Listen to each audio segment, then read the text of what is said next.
Hi everyone, Miss Walters here. Hope you're all doing well.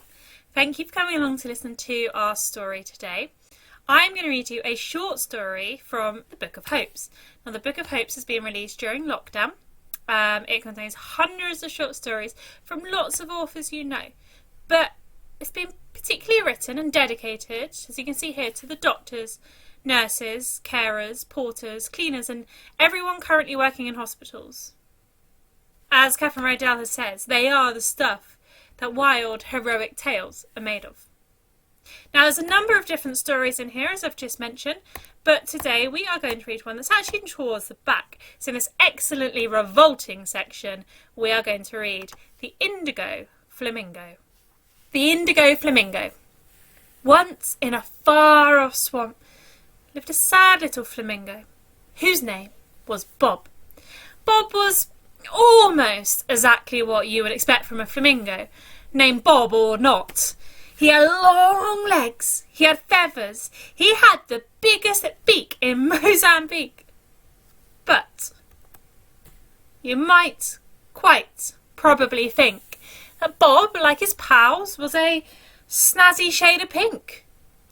If this is what you think, then no, Bob was not pink but indigo. The most indigo flamingo you could ever wish to know. That is, he was sort of purpley blue. Blue like the light of the rising moon.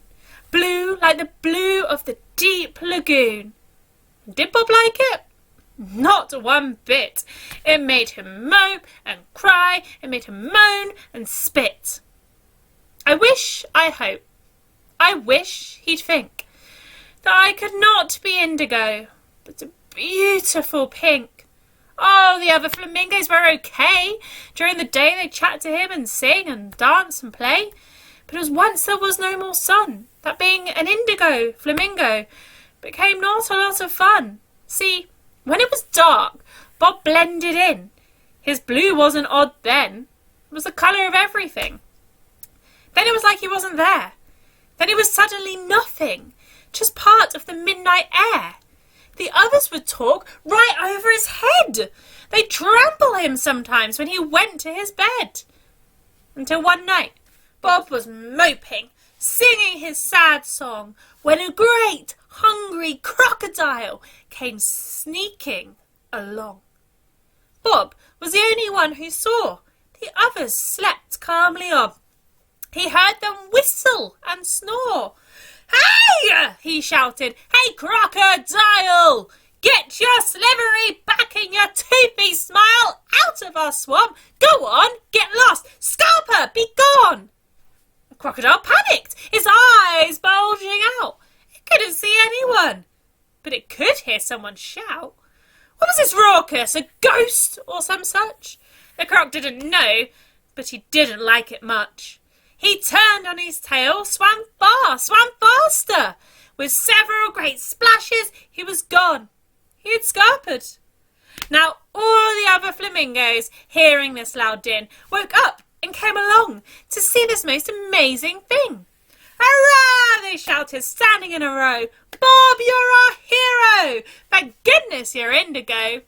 Yes, for once Bob was happy to be blue. For once he laughed and smiled, he danced and capered too. Until later that night, when Bob was sleeping, a tired elephant passed by, and its giant eyes didn't see him. Then, right on the spot where Bob was lying, the elephant turned itself twice around, gave a wide stretch and a big yawn, and got ready to flop himself down. And as the elephant sat heavily and sighed, Bob disappeared up its fat behind. And in the morning, when the elephant got up from sitting down, Bob wasn't indigo anymore. He was a certain shade of brown. Oh! So, this all goes to show you should be very careful what you hope And what do you wish for? Especially if you're Indigo.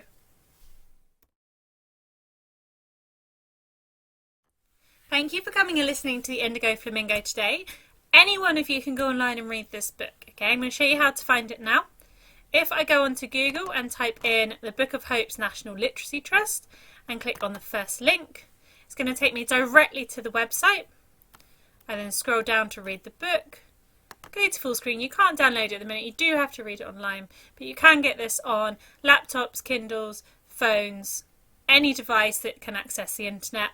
And then from here, you can read the stories. Hope you enjoy. If any of you do read one and you find a favourite, let me know. See you later. Keep safe. Bye.